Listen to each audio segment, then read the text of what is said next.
comentarla en los comentarios de YouTube, en la parte de abajo.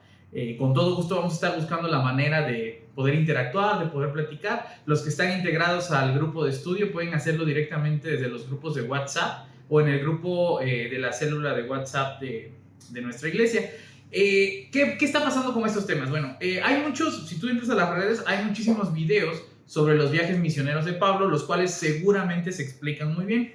Entonces, para no repetir información que ya está y que en este mundo digital es un exceso de información la que tenemos, pues más bien quisiera atender algunos temas, algunas reflexiones que quizá no hayan sido mencionados en otros videos, particularmente históricas, teológicas, por supuesto bíblicas, y finalizando con algunas reflexiones que tengan que ver con los acontecimientos del segundo viaje misionero de Pablo. Entonces, voy a darte algunos datos, algunos temas que no hemos hablado antes, para que tú te vayas como que haciendo la idea de en qué época, en qué contexto se está viviendo los viajes misioneros de Pablo en relación a lo que está sucediendo con Roma. ¿Por qué? Porque toda esta época romana es muy interesante si tú la quieres estudiar por aparte, para entender con mayor exactitud lo que está sucediendo en nuestra región, en la cual estamos hablando, que tiene que ver con la región de Judea, pero que próximamente se va a ir expandiendo por toda Roma. ¿Ok? Entonces, unos temas importantes. Primeramente, la dinastía del emperador romano, que tiene que ver con la dinastía de Claudio. Esta dinastía va a comenzar con César Augusto. César Augusto, como primer emperador, se le conoce como que haya sido el primer emperador de Roma. Va a gobernar desde el año 27 a.C. hasta el 14 después de Cristo. ¿Qué quiere decir? Que mientras César Augusto está gobernando como emperador de Roma, nace Jesús, una de las cosas muy importantes. Pero no solo eso, sino que durante su gobierno, por así decirlo, se van a dividir las regiones de las cuales nosotros vamos a estar hablando. O sea, toda esa Judea que va a ser allá conquistada por los macabeos y todo eso que ya venimos platicando, va a ser dividida, y entre las divisiones vamos a tener a los famosos Herodes, ¿no? Los Herodes van a ser, digamos, los gobernantes de cada una de las zonas, los cuales le van a dar cuentas a un gobernador aún mayor. ¿Quién es este gobernador mayor? El que gobierna Siria, que va a ser como que toda la zona, y así van escalando puestos. ¿Por qué esto es importante? Porque hay un personaje entre estos subgobernadores que viene a ser muy relevante, que va a ser Herodes Agripa. Herodes Agripa va a gobernar desde el año 10 a.C. hasta el 44 después de Cristo. O sea, le toca gobernar pese a que los emperadores están dejando su puesto. O sea, él aguanta por lo menos a otros emperadores en el puesto.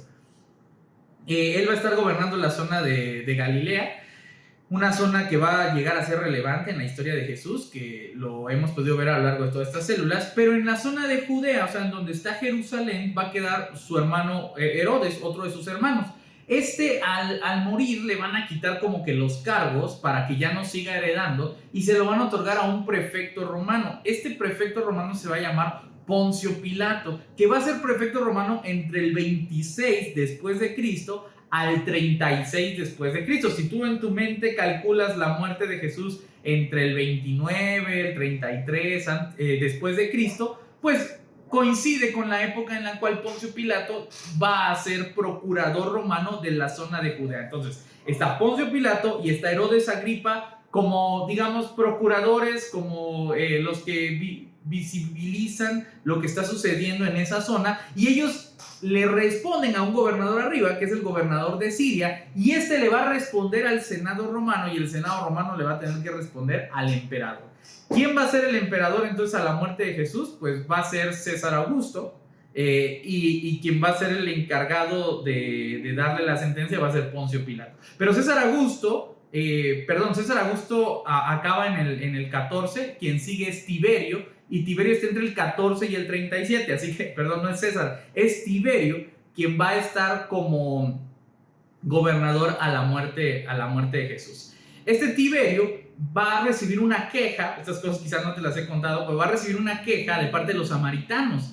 Los samaritanos acusan a Poncio Pilato de que los ha engañado, y es que se dice por ahí que había un tesoro de Moisés, y que este tesoro de Moisés estaba descubierto en uno de los montes ahí de Samaria, y mandan a traer a los samaritanos para excavar el monte y poder pues descubrir esos tesoros de Moisés, pero los samaritanos se encuentran con la sorpresa de que ahí son asesinados. Hay una matanza hacia los samaritanos y acusan ante el gobernador de Siria, que te dije que era su superior, acusan a Poncio Pilato. Por lo tanto, Poncio Pilato es degradado de su puesto, sacado de su zona, y en su lugar van a poner a un tal Marcelo. Estos personajes que quizá ya no llegan a ser tan interesantes, pero para que tengas una idea de cómo inicia y cómo termina la Procuraduría Romana de Poncio Pilato, queda totalmente descartado. Por ahí van a pasar algunos años. El sumo sacerdote de ese tiempo, por ejemplo, es Caifás, y Caifás va a ser sumo sacerdote desde el 18 hasta el 36 después de Cristo. ¿Okay? ¿Por qué son fechas importantes? Porque, por ejemplo, en el año 34 después de Cristo, apenas unos años después de la muerte, resurrección de Jesús, va a haber un acontecimiento que ya se cuenta en el libro de Hechos, que es cuando apedrean a Esteban. Entonces, Esteban es uno de los diáconos que ha sido elegido, empieza a predicar, va creciendo el ministerio de ellos muy interesante, pero de repente se encuentra con los conservadores judíos, los cuales apedrean a Esteban. Entre todos ellos hay un personaje bien importante que es Saulo. Saulo está a favor de que apedreen a Esteban porque justamente pertenece al bando conservador de los judíos. ¿En qué época estamos hablando de esto? En el 34 después de Cristo. ¿Quién es emperador en el 34 después de Cristo? Tiberio. Sigue siendo el mismo emperador. Las políticas, digamos, romanas siguen siendo muy parecidas. Caifás sigue siendo sumo sacerdote de este entonces. Y pues bueno, son personajes que vamos conociendo a lo largo de toda la historia. Sigue avanzando el libro de Hechos y nos empieza a contar el detalle de Pablo, que es con quien quiero enfocarme un poquito más ahora. Y es que Saulo le pide permiso al sumo sacerdote para ir a perseguir a los cristianos a Damasco. Probablemente Saulo está en Jerusalén y de Jerusalén va a transportarse a Damasco para ir a darle persecución a los cristianos. ¿Lo logra? Sí, lo logra. Le dan permiso. ¿Quién es este sumo sacerdote? Muy probablemente es Caifás, quien sigue todavía vigente hasta este tiempo. Esa persecución pues va a ser alrededor del año 36 o 37 después de Cristo, algunos años después de que matan a Esteban. Y en el camino cuenta a Saulo que tiene una experiencia con Jesús, la cual hace que quede ciego. Al quedar ciego se va a la ciudad de Damasco, y allí en la ciudad de Damasco va Dios a mandarle una visión a un tal Ananías. Este Ananías es quien va a curarle la vista, quien le va a enseñar algunas cosas a Saulo, ahora a quien le van a llamar Pablo, y es así como va a empezar el ministerio de Pablo.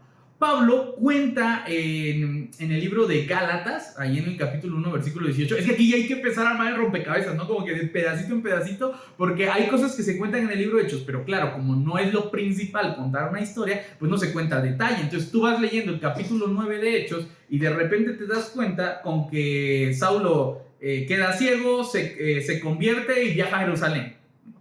Pero en el libro de Gálatas, en la carta de Gálatas, Pablo va a decir que no fue tan rápido, que de hecho pasaron aproximadamente 3 años en los que Pablo se queda ahí en Damasco, viaja a Arabia, viaja hacia una zona árabe, regresa, y cuando regresa entonces decide ir a Jerusalén, principalmente porque en Damasco él está predicando y empiezan a perseguirle de muerte, por lo que le ayudan a salir de Damasco para que llegue a Jerusalén. Cuando llega a Jerusalén, pues hablamos de 3 años después, estaríamos hablando del año 40 después de Cristo aproximadamente. Todas estas fechas son aproximadas, hay fechas por todos lados, no crean que van a salir las fechas exactas cuando tú le googlees algo en Wikipedia, pues porque son armados, ¿no? O sea, son teorías que se vienen armando a partir de los pedacitos de piezas y medio datos históricos que nos vamos encontrando en el texto bíblico y o en los textos que van a escribir los padres de la iglesia muchos años después, ¿vale? Entonces por ahí del año 40 aproximadamente, tú vete imaginando la línea del tiempo, Pablo llega a Jerusalén y allí en Jerusalén se va a encontrar con Bernabé. Él quiere encontrarse con los apóstoles no lo quieren recibir, y es que no van a poner en riesgo la vida de los apóstoles por un supuesto cristiano que era perseguidor y que quién sabe si se convirtió de verdad. Bernabé entra a la defensa de Pablo y le presenta a Pedro. De hecho, en la carta a Gálatas, Pablo explica que estuvo con Pedro no mucho tiempo, 15 días, en donde platicó, le enseñó cosas y bueno, él continuó con su ministerio. Parece ser por acá que en la carta de Gálatas lo que está tratando de argumentar Pablo es que su enseñanza no fue directamente de los apóstoles, sino que él fue aprendiendo de terceros, de cuartos y del Espíritu Santo que lo instruyó. Y esto, pues, en defensa un poquito a que de repente lo quieren exaltar de más a Pablo, lo quieren convertir en uno de los más elevados, y él mismo dice, no, yo no soy de esos, yo tengo una historia totalmente diferente. Muy interesante por ahí leer la carta a los Gálatas. En el libro de Hechos se explica que Pablo estuvo efectivamente en Jerusalén, que se quedó en Jerusalén un rato y que ahí va a estar predicando y que después de eso va a tener que regresar va a tener que exiliarse de Jerusalén a regresar a Damasco, pero ya no regresa a Damasco específicamente, sino que a partir de ese momento se va a ir a Tarso.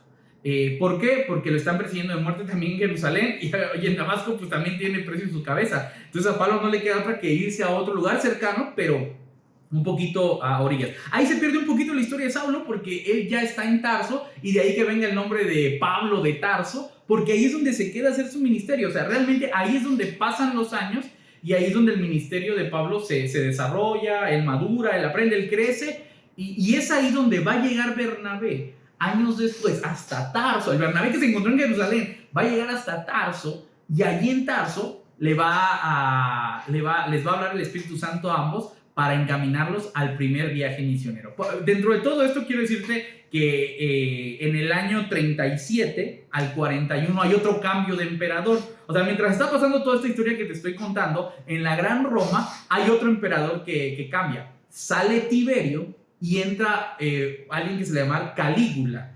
Así es como se le conoce. Todo eso tú lo puedes ver en la historia. Son años interesantes para el Imperio Romano, aunque quizá para el texto bíblico no son tan relevantes, pero creo que vale la pena mucho llevarlos a la mano, así que si de repente puedes leerte un poquito sobre estos emperadores para darte una idea de cuáles son las políticas romanas que están sucediendo mientras se desarrolla el texto bíblico, magnífico. Creo de hecho que así es como se debería estudiar. Entonces pasa Calígula, del 37 al 41, no son muchos años, y después lo va a suceder Claudio. ¿Okay? Del 41 al 54, Claudio entra en acción, es un nuevo emperador, y aquí empieza a tener otro poquito de relevancia lo que está pasando con el texto bíblico, porque mientras Claudio está como emperador, en el año 44, el rey Herodes Agripa, del cual yo te hablé al principio, sigue todavía en su gobierno, aunque ya está a punto de acabar. Acuérdate que acaba en el 44. Y por ahí de estas fechas, en el 44, el libro de Hechos nos va a contar una historia muy interesante. Y es que este rey Herodes, que gobierna la zona de Galilea, que está bajo el gobierno de Siria, el cual está debajo del Senado, el cual está debajo del emperador, este rey Herodes Agripa manda matar a Jacobo. Y este Jacobo es el apóstol, el cual se habla en la misma Biblia, que es hermano de Juan. Es este apóstol. No hay que confundirlo con el hermano de Jesús, del cual vamos a hablar después. Y es que este hermano de Jesús viene a ser bastante relevante. Pero este es Jacobo el apóstol, a quien mata. Y como a la gente le agrada la muerte del apóstol, pues porque están enojados con este nuevo movimiento cristiano que está destruyendo el judaísmo, con tal de ganarse el favor de más gente, manda a apresar a Pedro también. Pedro logra escaparse por unos milagros que nos cuenta ahí Hechos 12, y una vez que se escapa Pedro, va a acontecer algo en la vida de este rey Herodes Agripa, el cual va a morir.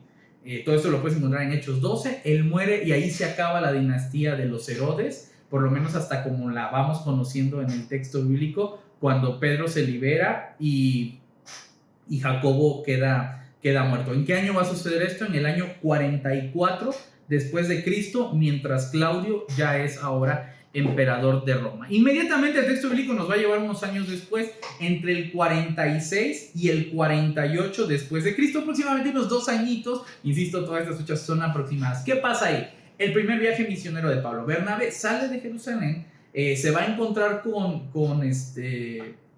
Pablo en la zona de Antioquía, ahí, en la zona de Antioquía que está cerca de Tarso, y ahí el Espíritu Santo les va a mandar a ambos a que inicien su primer viaje misionero. Entonces Bernabé y Pablo parten en su primer viaje misionero y los va acompañando Juan Marcos. Esto también es interesante porque este Juan Marcos va a ser un personaje relevante que se cree es quien termina escribiendo el Evangelio según San Marcos. Salen en su primer viaje misionero, hacen toda la aventura. Esto tú lo puedes ver en el capítulo anterior de las células de estudio que estamos viendo. Y al regreso de este primer viaje misionero nos vamos a encontrar con el Concilio de Jerusalén. ¿Por qué pasa el Concilio de Jerusalén? Bueno, pues es que durante el primer viaje misionero, Pablo y Bernabé se dan cuenta de que quienes se están convirtiendo más al cristianismo no son los judíos, a quienes ellos iban, porque pues de ahí parte la religión, sino que se están convirtiendo los gentiles, personas griegas que no tienen ni idea del conocimiento religioso judío. Entonces, cuando estas personas se convierten, pues tienen prácticas diferentes, culturas diferentes, ideologías diferentes, pero pues también son bautizados. Y esto va a traer como conflicto el primer concilio de Jerusalén, que es donde los de la circuncisión, digamos, el bando conservador que cree en Jesús, pero que no quiere desapegarse del judaísmo tradicional. Este bando dice, bueno, si Dios escogió a los gentiles para que se unan al cristianismo, pues mínimo que respeten todas las reglas de Moisés, todas las leyes de Moisés. Pues aquí va a haber un primer gran conflicto porque las leyes de Moisés son culturales, no son del todo religiosas. Tú vete a leer el libro de Levítico y te vas a dar cuenta que muchas de las leyes son hasta sanitarias, son fiestas. Entonces es cambiarles la cultura y eso parece un poco agresivo al momento de aceptar a una persona que no es de tu cultura a una nueva religión. Algo que creo, por cierto, paréntesis, el cristianismo debería tomar muy en cuenta porque en su proceso de evangelización el cristianismo normalmente es contracultural, entonces termina aboliendo la cultura de otras naciones con tal de imponer su propia cultura, y eso es algo que no debe realizarse, que incluso el concilio de Jerusalén primero es lo que está evitando. ¿Qué sucede en el primer concilio? Bueno, que va a entrar ahora el hermano de Jesús, Santiago, y él va a dirigir un poquito de este concilio. Por ahí Pedro entra a defender el proyecto de Pablo y de Bernabé. Pues es que Pablo y Bernabé no son relevantes. O sea, si Pedro no aboga por ellos esta primera vez, difícilmente su voz pesa en este primer concilio. Ellos ahora no son importantes, Pedro sí. Y Pedro también ha tenido experiencias con los gentiles. Entonces esto ya le da fuerza al ingreso de los gentiles. Total, llegan al acuerdo de que no tienen que respetar las leyes de Moisés. Es too much, es demasiado. Pero sí pueden respetar las leyes que se les conocen como noéticas, que son universales y que realmente son parte del judaísmo, aunque no son del todo bíblicas, pero sí están dentro del judaísmo. Estas leyes noéticas, pues se resumen en no sacrificar a los ídolos, no comer carne que esté ensangrentada y no comer sangre, que es lo más elemental para ese tiempo en la imaginación de las culturas noéticas. Pasa esto, llegan a un acuerdo, los de la circuncisión se tienen que quedar fuera, no hacen mayor pleito porque pierden la votación, digamos, en el primer concilio. Y así es como se aceptan a los gentiles. Y ahora viene un segundo proceso, el proceso en el cual hay que notificarle a todos los gentiles que no tienen que obedecer las leyes de Moisés, porque Pablo y Bernabé no son los únicos predicadores. Hay muchísimos predicadores y créeme, muchísimos son de la circuncisión. Entonces de repente llega Pablo y Bernabé a algún lugar de Grecia, a Chipre por ejemplo, predican algo y de repente llegan otros predicadores y predican otra cosa. Entonces la gente está confundida, ¿a quién le hacemos caso? Por lo que mandan de nuevo a Pablo y Bernabé a que prediquen en todos lados, confirmando la decisión del concilio de Jerusalén, de que no se preocupen, no hay que convertirse en judíos, simplemente hay que obedecer las leyes más elementales y continuar su vida como cristianos sin ningún problema. Esto va a dar oportunidad al segundo viaje misionero. Todo esto lo resumo en un año. En el año 49 después de Cristo es cuando se cree que fue el primer concilio de Jerusalén, 49 después de Cristo.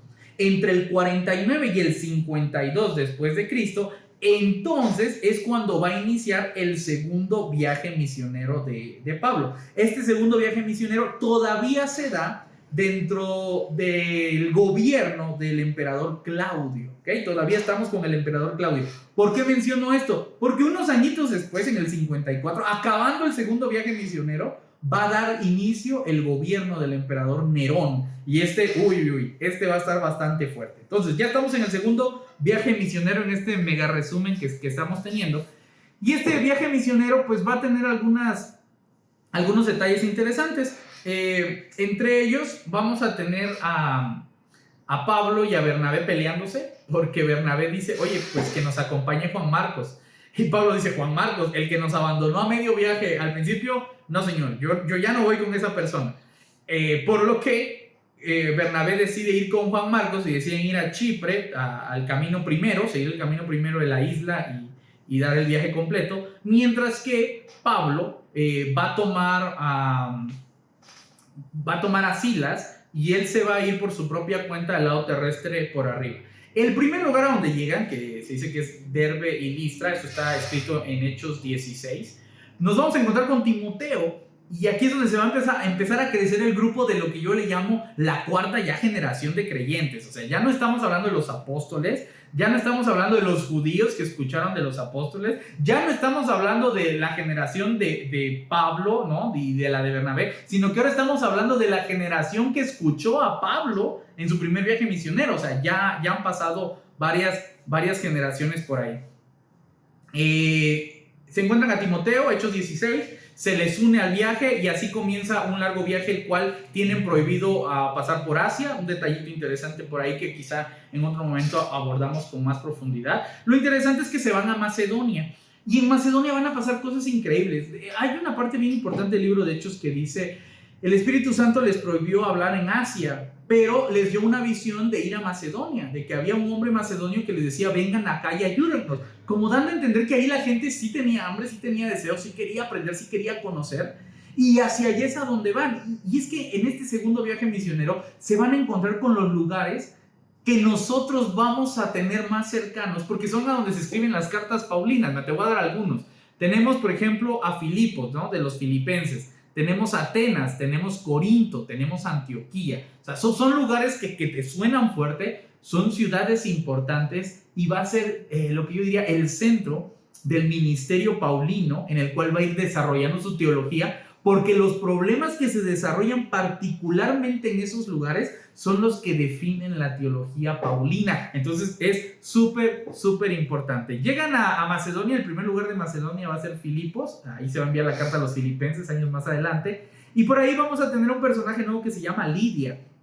Encarcelan a Pablo, es cierto, les hacen todo tipo de destrozos, y bueno, al final que pueden salir y que pueden huir. ¿Cuál es la frase de este acontecimiento, de lo que los acusan? Chécate lo que dice: estos son los que trastornan el mundo entero, habiendo venido acá, los cuales Jasón, es una persona, ha recibido, y estos contravienen los decretos de César, diciendo que hay otro rey que se llama Jesús. Aquí empieza una acusación ya grave, importante, porque aquí empieza ya la acusación contra el imperio. Aquí ya no se trata de somos judíos contra cristianos, no. Aquí se trata de nosotros somos judíos, ellos son cristianos, pero nosotros los judíos estamos a favor del imperio. Y en cambio los cristianos no. De hecho, los cristianos están nombrando a otro rey, y es que a Jesús le llamaban el Kyrios. El Kyrios es el Señor, y el Señor es el concepto que se utiliza como el gobernante de la zona. Entonces están nombrando a otro Kyrios, a otro rey que se llama Jesús, y eso definitivamente contraviene las políticas de Roma. Así que hay que ponerle atención a estos cristianos. Este detallito es el que va a llevar años más adelante a Pablo a compadecer en Roma, porque ya va a ser un problema de carácter nacional. Detallitos importantes. Esto lo vamos a encontrar en Tesalónica, en Hechos 17. Después van a ir a Berea. Acá también tengo otra frase que resume ese concepto. Dice: estos eran más nobles que los de Tesalónica, recibiendo la palabra con toda solicitud, escudriñando cada día las escrituras para ver si estas cosas eran así. Me encantan los de Berea, porque pese a que los de Berea eran diferentes a los de Tesalónica, los de Berea son críticos, que tienen mentalidad griega, traen filosofía griega, traen esta idea de, a ver, vamos a analizarlo, vamos a desmenuzarlo, vamos a razonarlo, a ver si las cosas se van dando bien. Cosas, creo, que deben seguir siendo importantes en todo el cristianismo. Está bien meterle un poco de fe, pero no puedes dejar la fe sin un poco de reflexión. Ellos reflexionan, y la frase final es: para ver si estas cosas eran así. Ya me predicaste, ya me dijiste lo que es, ok, ahora déjame estudiarlo a mí para ver si lo que me dices es cierto. Pese a todo eso, es una ciudad que crece, que hay un grupo de cristianos muy fuerte y que se desarrolla bastante bien. De aquí otra vez tiene que salir Pablo, porque chécate el siguiente texto, dice: cuando los judíos de Tesalónica supieron que también en Berea era anunciado la palabra de Dios por Pablo, fueron allá y también alborotaron a las multitudes, pero inmediatamente los hermanos enviaron a Pablo a que fuese hacia el mar, y Silas y Timoteo se quedaron allí un momento. Pablo entonces sale de Berea porque buscan matarlo desde Tesalónica. Silas y Timoteo se quedan ahí un ratito más como para hacer la finta. Pablo se va y Pablo llega a Atenas. Estamos llegando al fin del segundo viaje misionero. Y pasan cosas importantes ya casi llegando al final. Esto de Atenas es el momento en el cual Pablo se va a encontrar con el Dios no conocido. Esa frase que seguramente has escuchado mucho tiempo. Los de Atenas son personas muy racionales, pues es que ahí se desarrolla mucha de la filosofía griega y se concentra sobre todo mucha de la filosofía griega. Entonces cuando Pablo predica, la gente pues está atenta a escuchar un nuevo Dios. Vamos a acrecentar el panteón griego y pues a ver si el panteón romano, y pues a ver si nos agrada. Pablo predica, habla del Dios no conocido, parece que los está convenciendo a todos, parece que todo va bien, y de repente se le ocurre a Pablo hablar de la resurrección de los muertos. Y ahí sí, too much para los griegos. Eso es absolutamente imposible, es irracional. Eso estaba en los mitos anteriores que teníamos hace 500 años, dirían los griegos. Cuando creíamos en Hades y el lugar de los muertos y todo ese tipo de cosas, ahí hubiesen creído en la resurrección. Ahora, ¿creen en la resurrección? No, señor, esto es demasiado para nosotros ya, y ahí es cuando empiezan a tener problemas. De hecho, chécate lo que dice el texto ahí en Hechos 17, tú lo vas a encontrar entre el 16 y el 34. Pero cuando oyeron lo de la resurrección de los muertos, unos se burlaban y otros decían: ya te oiremos acerca de esto otra vez. Y así Pablo salió de en medio de ellos. Mas algunos creyeron, juntándose con él, entre los cuales estaba Dionisio, el Areopagita, una mujer llamada Dámaris y otros más que estaban con ellos. Así que de ahí de Atenas, pues bueno, se hace una comunidad pequeña, pero va a ser un lugar difícil para el desarrollo del cristianismo hasta el segundo siglo, donde ya entrarán los maestros de la iglesia. Sale Pablo de Atenas, y acuérdate que Silas y Timoteo todavía están haciendo la del muro de contención allá en Berea, pero la idea es que ellos van a alcanzar a Pablo, no es que lo van a dejar. Solo que ahora no pueden alcanzar a Pablo en Atenas porque Pablo se ha ido de Atenas. ¿A dónde se va Pablo? Se va a Corinto, otro lugar importantísimo. Pues Corinto es otro de los lugares a donde Pablo va a escribir incansablemente. 2 cartas que tenemos en el texto bíblico y una tercera que consideramos perdida, pero que también se habla de esa carta ahí en el texto bíblico. Resumo un poquito lo que pasa ahí en Corinto, y todo lo demás lo vamos a ver cuando estudiemos la carta a los Corintios, pero ahora es el panorama general para que te des cuenta cómo se van desarrollando las comunidades. Dice: después de estas cosas, de lo de Atenas, Pablo salió de Atenas y fue a Corinto, y halló a un judío llamado Aquila, natural del Ponto, recién venido de Italia, con Prisca su mujer, por cuanto Claudio había mandado a todos los judíos que saliesen de Roma. Ojo importante, pese a que los judíos querían aliarse con Roma para echar a perder el movimiento cristiano, la verdad es que Roma tenía serios problemas con los judíos. O sea, este problema es histórico, viene de muchos años atrás. Podemos analizarlo quizá en otro momento en el que leamos a Josefo, a Flavio Josefo, y estudiemos la guerra de los judíos, un gran libro el cual yo te recomiendo. Entonces ahí quizá podamos analizar entre las antigüedades de los judíos y la guerra de los judíos. Ahí en esos 2 libros podemos ver cuál es la historia de los judíos con Roma y por qué se traen un pleito tan grande de hace tanto tiempo, y por qué se va a concluir la persecución, la cual va a terminar con la destrucción del segundo templo en el año 70 después de Cristo. Esto lo vemos, digamos, en otro video. Ahora es importante entender que Claudio ya está empezando a ver un poquito de esta persecución, y Claudio va a mandar a todos los judíos a que salgan de Roma. No quiero ningún judío en Roma. Entre ellos está Priscila, su mujer, la mujer de Aquila y Priscila, y ellos se van a encontrar con Pablo. Ahí es donde va a iniciar también otro movimiento importante con estos líderes que van a crecer bastante, y el cual un movimiento cristiano, o de parte del sector evangélico cristiano, el sector protestante cristiano, defiende la ordenación de la mujer, porque pues aquí Priscila va a tener un cargo muy importante y evidentemente ella es una mujer. Continuando con esta historia y ya a punto de terminar, Pablo se queda 1 año y 6 meses en Corinto enseñando la palabra. ¿Qué te quiero decir? Todo el segundo viaje misionero, si no es que la mayoría del tiempo, Pablo se la pasa en Corinto. Por eso en Corinto se va a desarrollar una comunidad de fe muy grande, muy fuerte y con ciertos problemas interesantes a quienes Pablo personalmente le va a poner atención. Por fin, Pablo avanza a Efeso, después de Corinto, y allí en Éfeso va a dejar a Priscila y Aquila, como te decía hace un momento, como líderes de esa zona, y va a cerrar el segundo viaje misionero de Pablo. La Biblia habla rapidísimo de este tiempo. De hecho dice que llegó a Éfeso, fue a Antioquía, y de Antioquía volvió a hacer otro viaje, y esos 3 versículos son el tercer viaje misionero. Ese tercer viaje misionero tiene más sentido cuando los estudiamos con las cartas, porque ya hay una relación con todas ellas, por lo que en el siguiente video vamos a tratar de explicar con un poquito más de detalle el tercer viaje misionero. Vamos a tocar algunas cartas paulinas, pero insisto, no vamos a entrar a leer todavía las cartas porque seguimos en el libro de Hechos. Así que la siguiente semana, después de este resumen grande y además la conclusión del segundo viaje misionero, no te vayas a perder el tercer viaje misionero de Pablo. Y con esto vamos cerrando por lo menos a la mitad del libro de Hechos, pero todavía quedan cosas importantísimas. El tercer viaje misionero está entre el 53 y el 57 después de Cristo. Este tercer viaje ya se da mientras Nerón es emperador de Roma, y ahí las cosas se van a poner difíciles. Gracias por acompañarnos el día de hoy. Te mando un abrazo grande. Si tienes alguna pregunta, alguna duda, puedes dejarlo ahí y estamos en contacto. Dios te bendiga.